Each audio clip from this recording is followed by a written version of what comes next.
नमस्कार, मैं हूं सोनिया तोमर। हमारे चैनल में आपका स्वागत है। आइए चलते हैं आज की खबरों की ओर। मेरा नाम समरीन सैयद है। क्या समस्या है आपकी? मेरी समस्या यह है कि मैं आज से 4 साल पहले से डीएलएफ में रहती हूँ। जब मैंने ये सिक्योरिटी पे घर लिया था, उस टाइम पे मुझे ये बताया गया था, शकील नामक व्यक्ति हैं डीलर, जो ये फ्लैट दिलवाते हैं, मुझे ही नहीं अन्य कई लोगों को। तो ये बताया गया था कि उसका मकान मालिक जो है वो दीपक परासर है। जब मुझे 1 साल बाद पता लगा कि दीपक परासर नहीं है, कोई और शकुंतला रावत नाम का इसका कोई मकान मालिक है, तो मैंने उनसे कहा कि वो अब मुझे पैसे दे दें। तो उन्होंने मुझे पैसे नहीं दिए। पिछले 1 महीने पहले मेरी बेटी के ऊपर छत का अच्छा खासा हिस्सा गिरा, वो उल्टी लेटी हुई थी, उसे हॉस्पिटल में उस टाइम एडमिट किया गया। जो भी मरम पट्टी हुई, मैंने उससे पैसे नहीं लिए। मैंने अपना पैसा मांगा, मैंने एप्लीकेशन 112 पे कॉल करी थी। जिस टाइम पुलिस आई तो उन्होंने यूँ कहा, पीसीआर वालों ने, कि आप चौकी में कल कंप्लेन दे दीजिएगा। मैंने जैसे ही कंप्लेन दी, कंप्लेन देने के बाद मुझे चौकी में बुलाया गया, दीपक परासर को भी बुलाया गया। जब दीपक परासर को बुलाया गया तो उसने यूँ कहा कि मैं 20 जुलाई को इनको पैसे दे दूंगा और ये खाली कर दे। मैंने कहा ठीक है, मैं खाली कर दूंगी। इन्होंने मुझे 23 तारीख को 50,000 रुपए दे दिए। जब इन्होंने मुझे 50,000 रुपए दिए, मैंने अपना मकान ढूंढना शुरू कर दिया।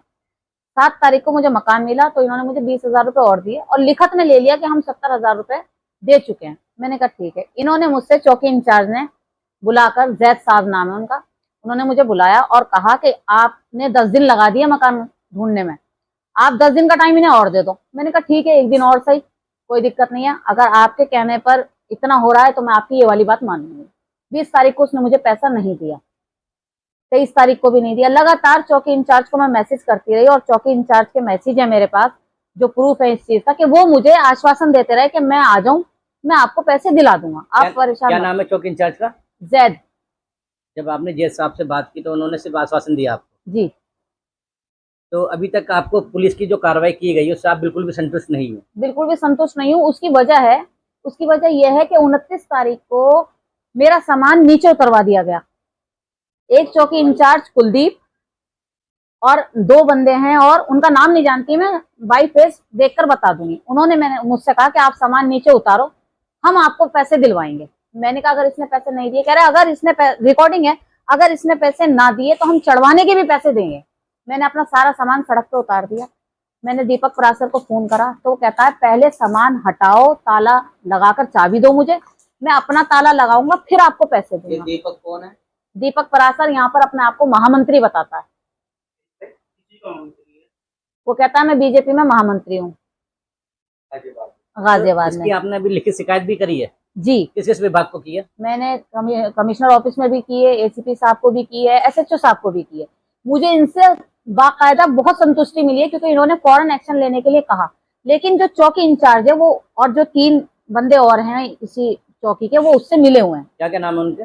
मैं 2 के नाम तो नहीं जानती, जैद साहब और कुलदीप, इन 2 के नाम। ये है कि जिस तरीके से एक तो इस सरकार को बदनाम किया जा रहा है, भाजपा सरकार को, कि मैं वहां का महामंत्री हूँ, जहां भाजपा महिलाओं के प्रति इतनी वो दिखला रही है, मतलब अपनी ताकत दिखला रही है कि औरतों को ये नुकसान नहीं होना चाहिए, हम औरतों के लिए खड़े हैं, शिक्षा के लिए खड़े हैं, उनकी क्या नाम है सेफ्टी के लिए खड़े हैं। योगी सरकार में जहां एक चौराहे पर अगर कोई लड़की छेड़ी जा रही है तो दूसरे चौराहे पर पकड़ी जा रही है।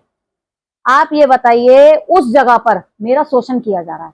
एक बीजेपी कार्यकर्ता, एक बीजेपी महिला कार्यकर्ता के साथ शोषण कर रहा है, और मेरे साथ ही नहीं, अनगिनत केस हैं उसके यहाँ पर।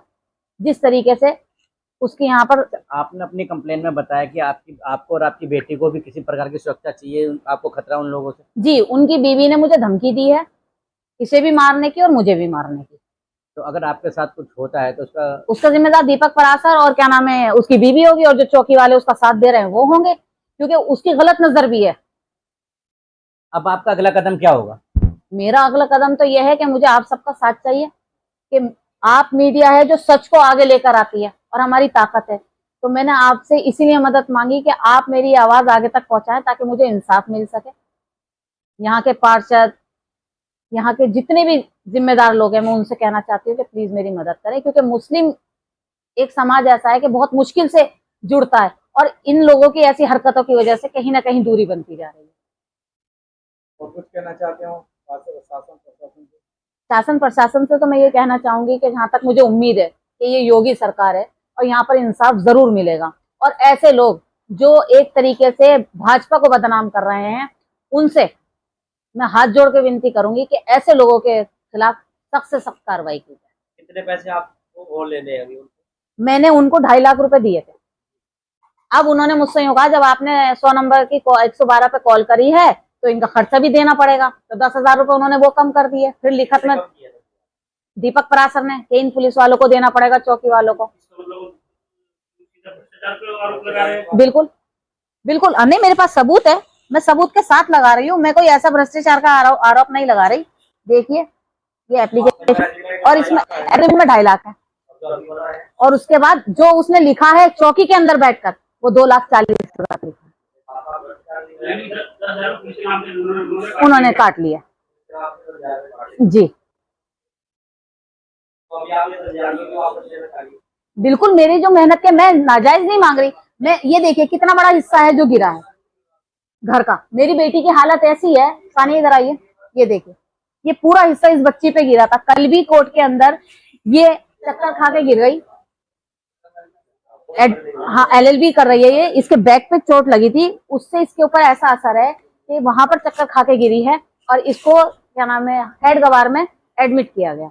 तो मैं उससे तो किसी, हाँ दवाइयां चल रही है, मैं तो उससे कोई इस चीज का मुआवजा नहीं कह रही, लेकिन अब तो मेरा बनता है ना, क्योंकि उसने मुझे 70,000 रुपए देकर ऐसी स्थिति पर खड़ा कर दिया कि मेरा नया घर है, मैं उसका भी किराया भर रही हूँ, और ये मुझे भी पैसे नहीं दे रहा जो मैं उसे खाली कर दूं। अब ये दीपक क्या बोलता है? दीपक का कहना और इन लोगों की साजिश ये थी कि किसी तरह मैं अपना सामान नीचे उतार दूं और ये अपना ताला लगा दें। अगर ये अपना ताला लगा देते तो मेरे पास कोई भी सबूत नहीं था कि मैं ये कह पाती कि ये फ्लैट मेरा है, क्योंकि उसने इसमें B192 में मैं रहती हूँ, और उसने एड्रेस डाल रखा है B1 103 का, एड्रेस अलग डाला हुआ है। बिल्कुल, और ये हमारे साथ नहीं, सबके साथ करता है। जैसा कि अपना ये भी आरोप लगाया है कि वो क्या नाम है किराए पे लेकर के और उसको सिक्योरिटी पे देता है, कि जी, इसमें कहाँ तक सच्चाई है? जैसे बिल्कुल सच्चाई, आप किसी से पता कर सकते हैं। वो एक बदनाम इंसान है इस मामले में। इस जगह पर आप अगर अपना कोई फ्लैट देते हैं और यूँ कहते हैं कि भाई आप इसे किराए पे चढ़ा दो, तो वो दूसरे बंदे से 2 लाख 3 लाख सिक्योरिटी ले लेता है और लेकर बैठ जाता है, और वहां किराया देता रहता है जब तक उसके पास उसका इंतजाम होता है। बाद में पोले खुलती हैं। तो अभी आपको अपना जो है